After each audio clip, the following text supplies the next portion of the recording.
Good afternoon, good evening, good morning, wherever you are, and welcome to NerdTube.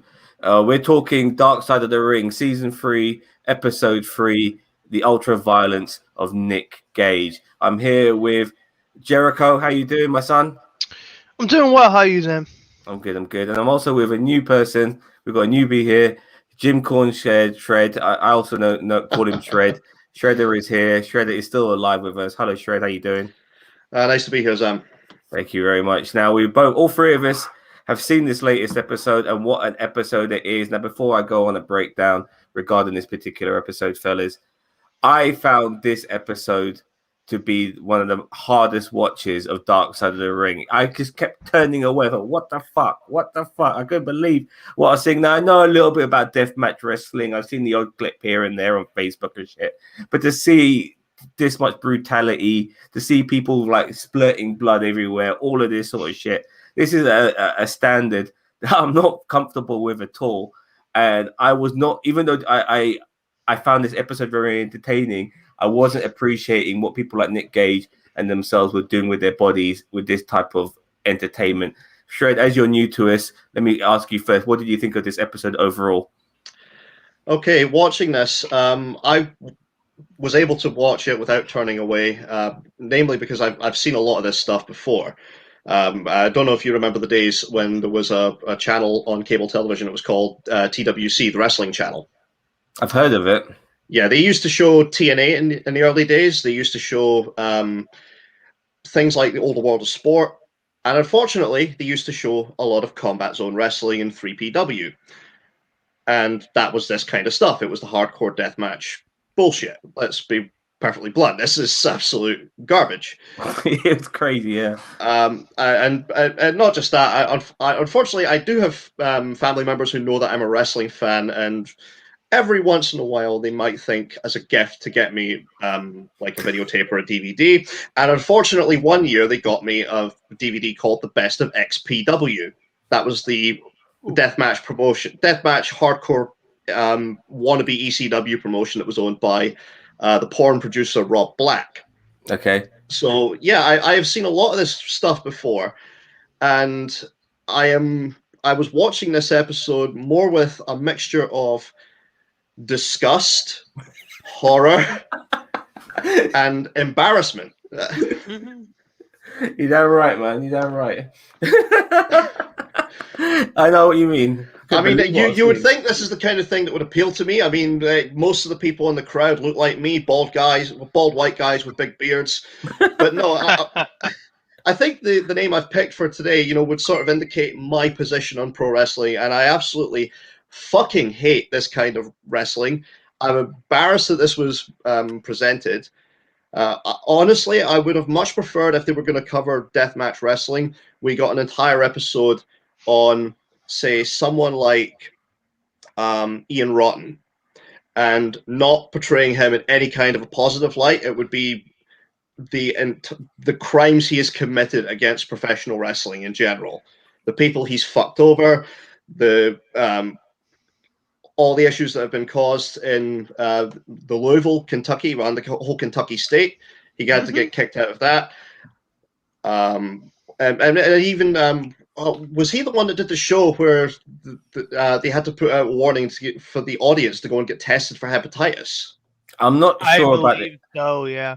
I'm not sure about this particular, but I just want to interject here, Shred, because they did do New Jack last season, and he's a bit of a deathmatch guy.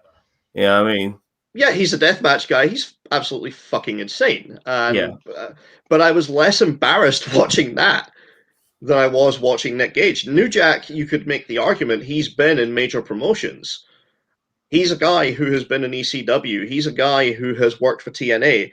He's a guy who at one point did actually have a tryout for WWE. Nick Gage is a guy who is never going to go anywhere. He's going to be the guy who is spending his entire career mutilating himself in front of 300 people for about $200. Yeah, it's pretty sad. Jericho, what did you think of this episode, mate? Because you were telling me in the messenger, man, like you had some shit to say. I mean, I agree with Shred, but I mean, as you can see behind me, I mean, I don't even want to share my fucking screen with this guy. I mean, this is ridiculous. And then for people like this man right here, one of the most mainstream wrestlers of all time, acting like a fucking Cactus Jack ripoff here, and endorsing this shit. It's just, I mean, look at this. They're reenacting this and glorifying this absolute brutality and violence, and they're associating themselves with it. They're putting themselves in the same light, in the same breath as this garbage. I mean, it's just fucking. It's really disheartening as a fan of the industry. Well, if I can object on this, please, yeah. Moxley, you can see it in AEW. I mean, he's trying to make this. Yeah. He's trying to make this bullshit mainstream. Yeah, it fucking disgusts me. Absolutely. I mean, this is not entertainment. This is fucking blood sport. And we've had this shit before. This isn't new. You've had this throughout the test of time. You had it with fucking bullfighting. You had it in fucking ancient times. You know, they had their tribal games. I mean, you've had this your whole fucking existence through humanity. And this is just another example of it. And it's fucking disgusting, and it shouldn't be associated with it, in my opinion. And they always argued, and they argued in this show as well, that these are the guys who have become like the natural progression from ECW. Oh, yeah, exactly. And it's much like Kenny Omega in AEW. They make these claims like how their style of wrestling is just a natural progression, when actually it's a step fucking backwards. In fact, it's a huge step backwards. Oh yeah, it's exposing everything as completely fake. Or in the case of Nick Gage, it's just saying, okay, well, we're going to slice each other open for the amusement of about 200 people.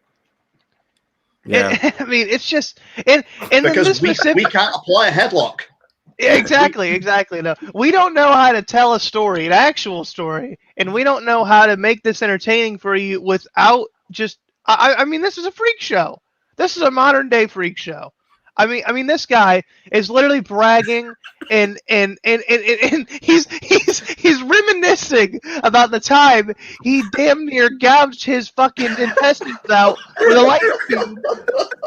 And when we're here, and they paid for this footage, they paid to interview this guy, they paid for his appearance, they paid to distribute it. I don't understand it. He was dead on that helicopter for 7 fucking minutes. And they're endorsing this, and that wasn't a sign to give up. That's what I'm saying. And he's telling, I mean, as you'll see in a couple minutes here, he's telling the nurse, "Videotape this, you Mark. That I want to go back in there as my fucking stomach is falling out of my side." I mean, it's just, And as we said, he's doing this for, as you can see, this isn't selling out arenas. This isn't for the big lights. This is in the middle of Podunk, Delaware, for about 750 people, and he's probably getting paid $250. And look at this. He's fucking up a Bulls jersey that's probably worth $150 right there. So it's a net loss. I mean, when you look at it, the medical bills, the destruction of property, the destruction of the obvious bodily harm. Oh my God. It's disgusting to me. I'm a big fan of like hardcore matches and stuff like that, but this is this is beyond, because one of the reasons why I like those particular sort of gimmick matches and stuff is that it's very hard to be like a formulaic wrestling match when you have to throw in all these extra things. So it's always a bit different, and it never is really how you think it will be. But this is like crazy. I don't even enjoy seeing this. I have no problem with blood and guts when it's fictional, but when it's blood and guts when it's real, I find it fucking hard to watch. And this was a really hard watch. I was in shock with what I was seeing. I couldn't believe it, man. This guy's fucking dying for like he said, for just for $20. That's what I'm saying. This reminded me of Petr Cech crawling off of the field trying to get medical attention. Is literally what this reminded me of. This guy's walking away from this voluntary carnage, intentional. Oh my God! And here's my next question. What's the next level of this? As you were saying, these guys think they're the progression of this art, whatever the hell you want to call this ridiculousness. What are they gonna do next? What are they gonna shoot somebody? Oh well, we just got him in the arm. I mean, like we didn't shoot him in the chest or something. It was only in the arm. I mean, we already got the guy with light tubes. What else are we supposed to do?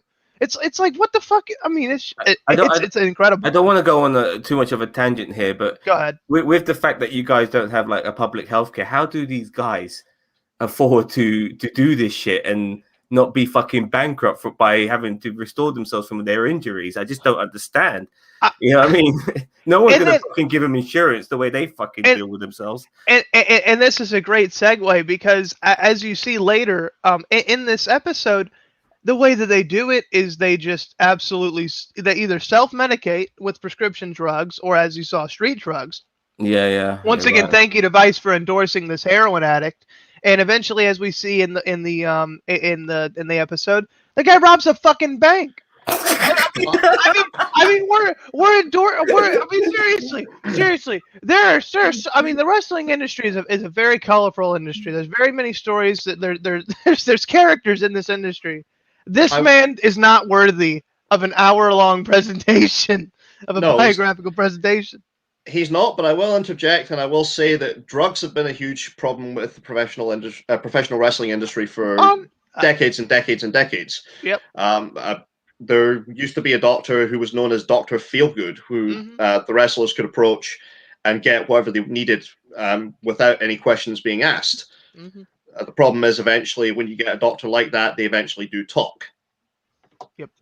But no, the drug issue has been around wrestling for years. I mean, Lance Cade died of an overdose. He was abusing prescription painkillers. He wasn't doing any of this deathmatch bullshit. No. You've had guys like the Road Warriors who they were heavily into the pain pills, especially Hawk. Yeah, Hawk. Man. He was on everything. Oh, yeah. Yep. Just to get back to this episode now. So after he robs the bank, which is unbelievable that he does that, but he's got nothing at this particular moment. He's pretty much homeless and stuff, and he robs the bank. Moxley mentions how he always wears a goddamn mask. Yeah, he doesn't think. but not when I rob a bank, because that's for real. I remember when that happened. That was one of the funniest things about it. But he robs the bank, and then him and his missus, they go down to fucking Atlantic City. Yeah, God, to go to massive spending. Yeah, she was. Well, has she got mental issues, or is she a drug addict? Yeah, they're definitely drugs. But I mean, like, they are a couple, so it makes sense that they were probably shooting up together. But I mean, she said she was sticking with him all the time. She was happy to see him when she came out of jail. I mean, she wasn't going to leave him. I think she had nothing but him, in my opinion. Yeah. But yeah, like, they go to I keep thinking Vegas. They go to Atlantic City. They go on a massive spending spree. Then he calls up. What's the name of that manager? The promoter.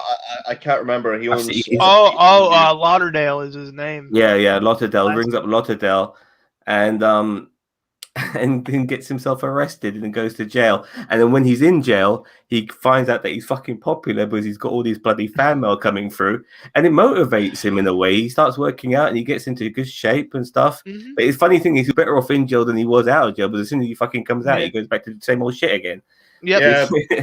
Yeah. Charlie Manson got fan mail too. Charlie Manson. Oh yeah. Oh yeah. The murderer. Yeah. So, I mean, this is just. This story to me is, how many chances can you get? Because this guy's on about his fifth. Well, this is the thing, Jericho. In this, when he comes, he's out of jail now for the first time. Yep. Yeah, and things are going really good for him. He's really popular. He's become like a living legend. Guys fucking, died and come back to life. He's robbed the fucking bank. He's a living legend amongst these marks. Yeah. And he's just about to go to a particular event the day before, an event which is named after him. The the Nick Gage Nick Gage Invitational. Invitational. He gets arrested again. he Well, gets arrested. Because he failed the piss test. Yeah, well, I was about to say he was on he was on parole, so you know you're released, but you're still serving your sentence. You're basically just said, hey, we're going to supervise you outside. Don't do anything stupid. And lo and behold, the drug addict does something stupid, and you know timing. You know he embarrasses himself and his company and falls through on. I mean, I understand I'm shitting on the guy, but sometimes you earn it. You reap what you sow, and this guy has sown fucking just shit. I mean, pure horse shit. Is this man's? Do you call it a career? A criminal record? What do you call it? What I call it is an eventual episode of Dark Side of the Ring, because that's what Fair it was, enough. man. Yeah, it was comically tragic as well. I mean, like, I recognized his brother, by the way. His brother looked very familiar. Justice Payne. Yeah, I remember him in TNA or something like that. Was he WCW or? No, I don't think he ever made it to WCW. Justice Payne never made. Something about he became like, when he was clean shaven, he looked familiar, but when he was also bearded, he looked familiar. Like, he had, like, I didn't realize it was the same fucking person. But yeah, it was shame. Like, when he thought he was the good guy brother, you know, like he was the goody two shoes brother, and he ends up bloody stealing a car. And when he's running away from the cops, he jumps over a bridge, and some of these trying to escape from them. Yet some people are saying it was fucking suicide. I don't even know what to make of it. You know what I mean? I mean, and that is where I will give the guy sympathy. Obviously, he came from he came from a pretty shitty background, and obviously, you know, doesn't really have anybody to depend himself on. But yeah, that was my one point of sympathy for the guy is losing his family, and obviously just the shitty circumstances all around. Absolutely. He then after doing all of this shit, this is like probably my favorite part of the episode. He creates a faction called MDK, which is Murder Death Kill, and then through all of this, he has a match with David Arquette, and the build up to this was fascinating because, you know, David Arquette, you know, he invites them over, and he buys them steak dinners and stuff like that, and he's whining and dining them, and Nick Gage is explaining to us that he's telling him that this is for real, like, you're gonna get cut up, you're gonna get bloodied and shit like that. And Arquette was fine with most of that, but he just basically said, "Don't cut me, especially my face. I'm an actor," which totally makes sense. Well, I don't know how much you know about Arquette and pro wrestling, Zam. I know he was other than WCW. WCW, obviously. I know I know he's had like his flirtations with it, you know, for the last 20 years. But I'm not so sure. It's been a bit more than flirtations in recent years. In the past couple, he went and actually got trained. And I know a bit. He has been that. competing. Here's some footage. I have, by the way, I just want to say throughout all of this, when I saw the end of this, so much respect for David Arquette. I don't know how you guys feel, but like he looked really good just in that match alone. You know, for a guy who's not even a wrestler, and he's taken up very late in his life as well, getting in shape and stuff like that. You know, a lot of respect to him for sure. I've watched him in a couple of other matches. He's not the greatest in-ring performer, and he'll probably admit that. He never will be. Yeah. But I respect him for, you know, putting his body through that when he doesn't really need to. Yeah. But I don't know who advised him to take this match with Nick Gage. Yeah, it's like taking him. Who in the hell said this would be a good idea? I think at that point, when you're a person like that, especially in the position that he's in and what he's trying to do, what his goals are, for what he's doing, I think you endorse that. You are the one that tells yourself on that, and you just surround yourself with people that tell you that you can do it. You can do it, David. You can do it. You can take on Nick Gage. That's the scene where he's getting the pizza cutter on his head now, and he's mentioning that he's losing faith with Nick Gage now. He doesn't trust him. Yeah, Nick Gage is taking liberties, basically. Yeah. He's taking the piss. And Moxley said the same thing. Yeah, and then you just see the switch in Arquette, because he's about to put a bloody tube light to his head. Yes, and he's like Arquette saying, "Fuck this, man! I'm breaking character." Well, it's not just that. He did say to Gage, "Don't cut me," and this guy's taking liberties. and he turns around, and all of a sudden, Yep. when And right here, he's like, "No, we're done. Oh, we're done here, buddy. He gets The stabbed in game's up." Yeah. And he not only cut him, he stabbed him. He got stabbed in the neck, you know. And like, Nick Gage is playing this shit down. But what the fuck are you doing, man? You're taking things too far. And Nick Gage is the guy who's supposed to be looking after Arquette to a degree, being the professional, being the veteran and all of that. And he's like, what the fuck, man? You know, I mean, it's just absolute idiot. It just the absolute.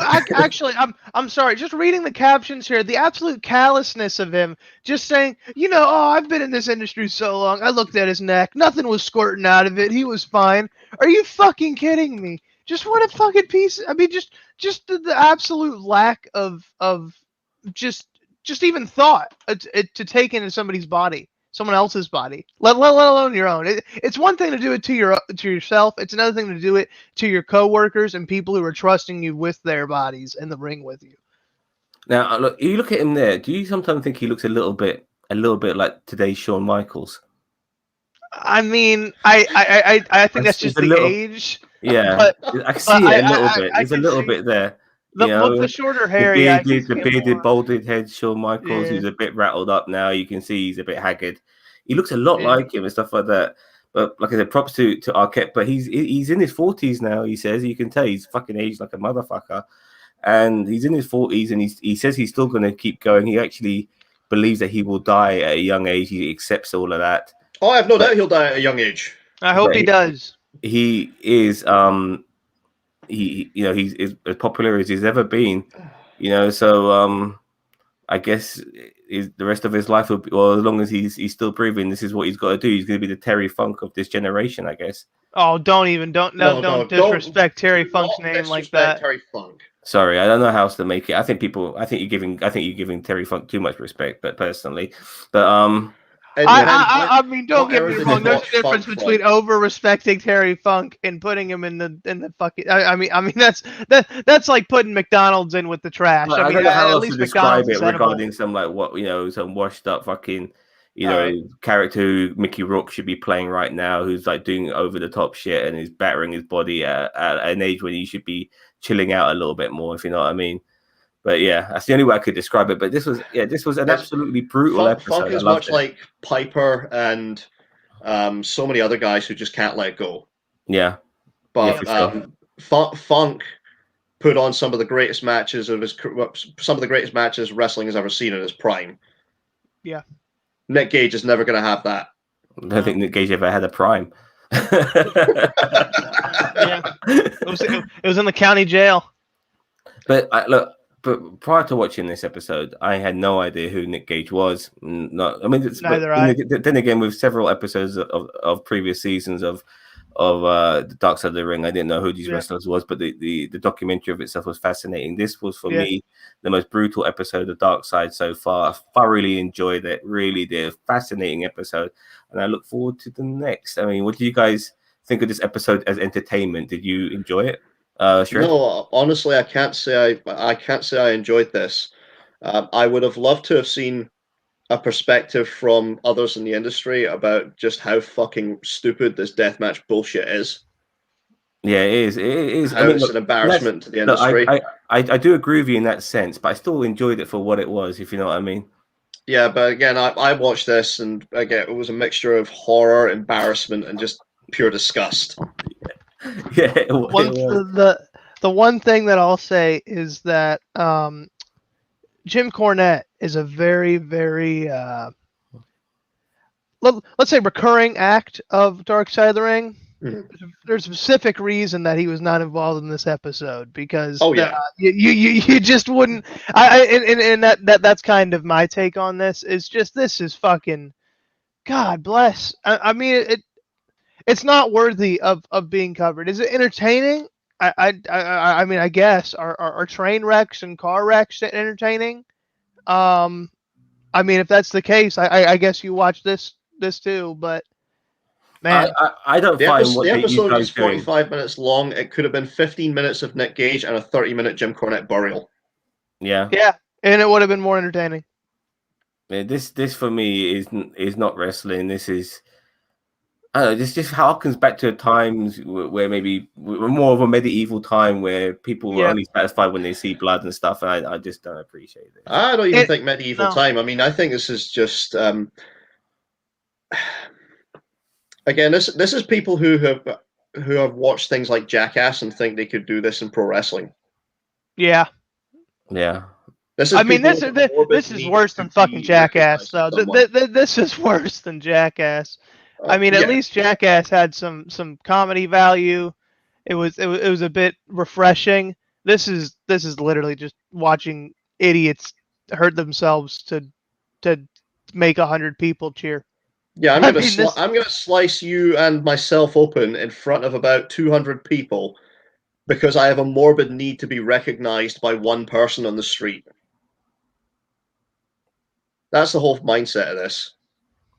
And it's stupid. It makes an embarrassment of wrestling. Jim Cornette famously said it. I can hit a motherfucker as hard as anybody with a baseball bat that doesn't make me Ric Flair. Yeah, nope. I agree. And I that's one thing, like I said, Moxley said at the end of this episode that, Vince McMahon would love to have somebody who could connect to the fans the way Gage does. Do you agree with that, Shredder? No, because again, what is he connecting to? About 200, 300 people in a warehouse. Yeah, I was thinking something like that. 750 people at best in a mud I don't think Vince gives a shit about that. He's had somebody like Daniel Bryan who connected to stadiums full of people. And the other thing is, how do you monetize this? Because even if you do have let's say like 1,000 dedicated fans, you can make a living out of that if you do it correctly. I mean, 1,000 people, that's sustainable.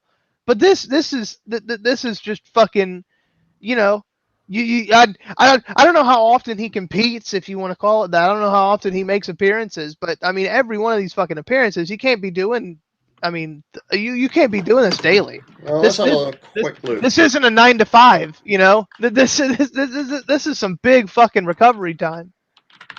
I'm just trying to pull up Nick Gage on Cage Match Database and see if I can find out how many matches he actually had in pre-pandemic times. Yeah, that would be good. So let's go 2019. Yeah, Vince had Daniel Bryan as Ginger Greek said. He had. There's even people who potentially are connecting with fans, and he wouldn't push him because he doesn't give a fuck. All right, guys. The total number of matches, according to the Cage Match Database, that Nick Gage had in 2019 was 11. So exactly. So you're having 11 of these. Okay, so let's round it up to one a month. You're having one a month. You're probably making a max of let's say, I mean, let's be generous, $500. Yeah. For this.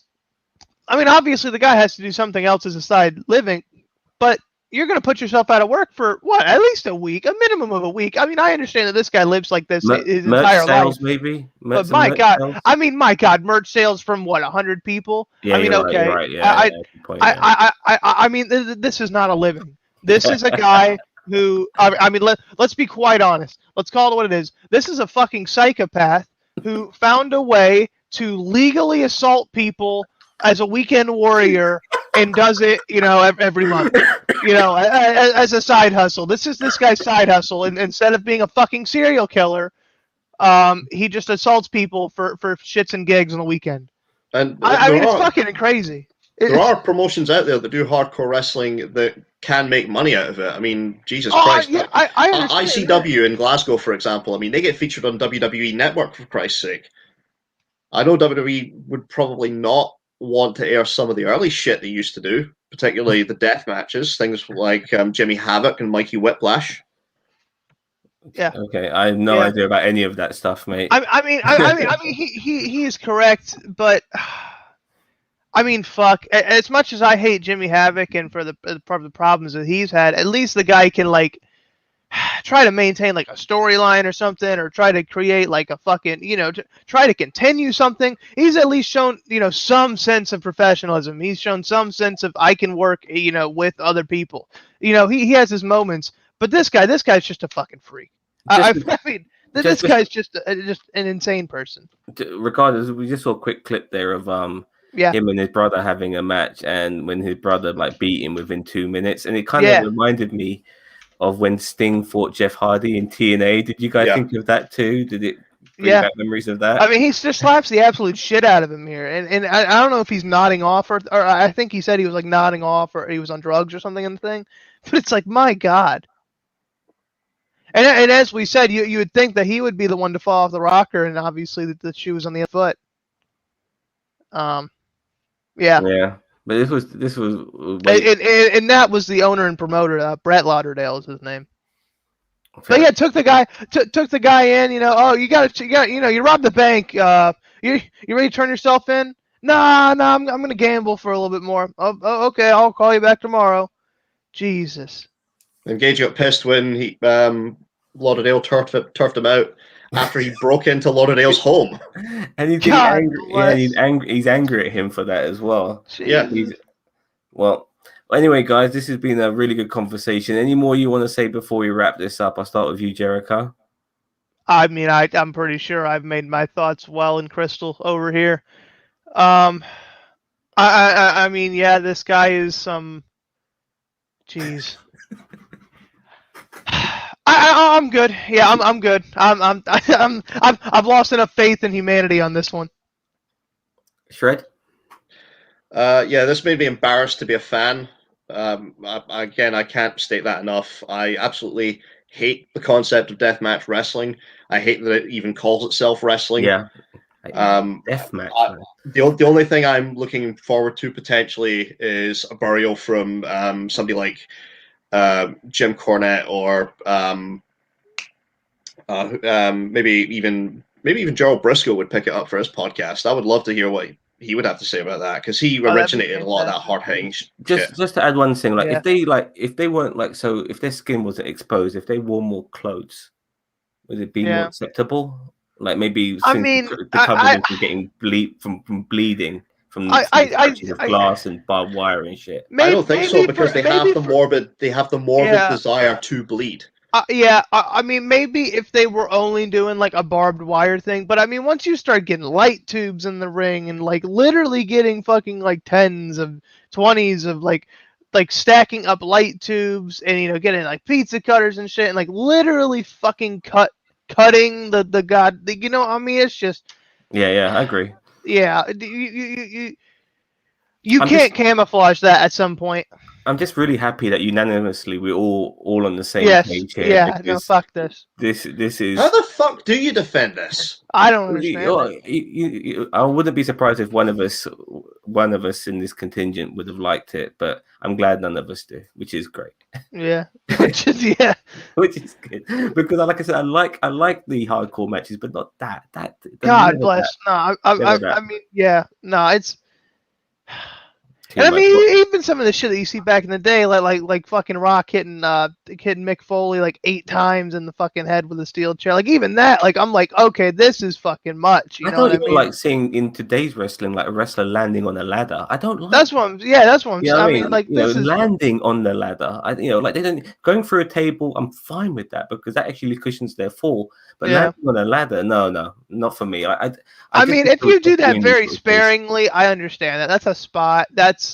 I mean, there's definitely risk, but that's at least understandable. It's a prop of the match. It's at least a part of it. Fucking barbed wire, light tubes, goddamn like sharp utensils. These are not foreign objects or part of the fucking entertainment. This is just assault. Roddy Piper once described what Vince Russo does as pornography. He described Vince Russo's style of wrestling as pornography. So let me sum it up like this. WWE and AEW, if they're like the softcore stuff, Ring of Honor is more hardcore stuff. Yeah. This is fucking scat munching. This is the kind of the dark web shit that you only share when you want to really discuss someone. Yeah. This is not something you watch for personal entertainment unless you are really fucking messed up in the head. Yep. And here's the fucking the felon here robbing the bank. Yeah. I mean it's like I said, unbelievable. It adds to his legend. Oh, it adds to the infamy of the gimmick. Yeah. And unfortunately, it's not a gimmick. The man is a real human being. Those are Yeah, actual and you got John actual Moxley speaking up for you consequences. as well, like giving you the rub And as well. and that's why I'm so adamant about my feelings about this, is because you do legitimately have reputable figures, and you have a major media company putting a spotlight on this, not only endorsing it, not only saying, hey, we're going to profit off of this, put our name on it, but actively like disseminating it and spreading it. It's, oh my goodness. I'm sure that here's a guy who's a top star for AEW and New Japan Pro Wrestling, and John Moxley legitimizing this shit. That's what I'm saying. Yeah. Yeah. Well, look, I mean, but still, nevertheless, I mean, I kind of really got introduced to backyard wrestling, deathmatch wrestling, with this episode, and I don't want to ever know about it again. So I'm sure there's going to be a lot of people who will be turned off by it and will never want to see that shit again. Regardless of the endorsement. But yeah, I'm sure there's going to be a lot of people who will be loving that shit and probably want to take it up as a career. Okay, fellas. Before I wrap this up, I just want to say there's actually a new television show coming out in August called Heels with Stephen Amell. Have you heard about that? I saw the trailer. I have not. I'm looking forward to that. I've done a just so people know I'm endorsing the channel here. I've done a fan reaction, a trailer reaction to that trailer. It's on YouTube, so have a look at that. We will be back with more wrestling reviews on this show called Dark Side of the Ring. We'll be back next week. It's going to be Ultimate Warrior, I believe. Oh, beautiful. Another stellar human being that we can absolutely be glorify again. Well, one thing I want to know if they'll be covering is his political career. Well, we'll see. I've already seen the self-destruction of Ultimate Warrior, and I'm sure a lot of was credible from that, but I don't believe all of it. So it's going to be interesting to see from an independent source like Dark Side of the Ring when it comes to his career and some of the people who'll be talking about it. I wonder who they'll have talking about it. Who was close to Jim Hellwig, who we recognize now. The one name unfortunately they can't get, and I would love to hear him, particularly unfiltered on Dark Side of the Ring, is Bobby Heenan. Yeah, because Heenan has told some tremendous stories about Warrior over the years. Actually, I'll take back Hulk Hogan because I think we've already heard from him in the past, and he's not going to tell the truth. He's full of shit. But yeah, well, that's next week, and I very much look forward to it. And I'm hoping you guys and anybody else in the chat, if you want to join us, let us know. Don't forget to like, share, subscribe, comment, all of that bollocks to NerdTube. We will be back. I've already done a Bad Batch review for Star Wars. If you're into all that shit, have a look at that on NerdTube and keep an eye out for tier lists and everything else you can think of within the nerdism regarding NerdTube. We're going to be fucking doing it. Thank you very much, Fred. Thank you very much, AJ. I'll catch you guys later. Peace out. Bye-bye. Bye-bye.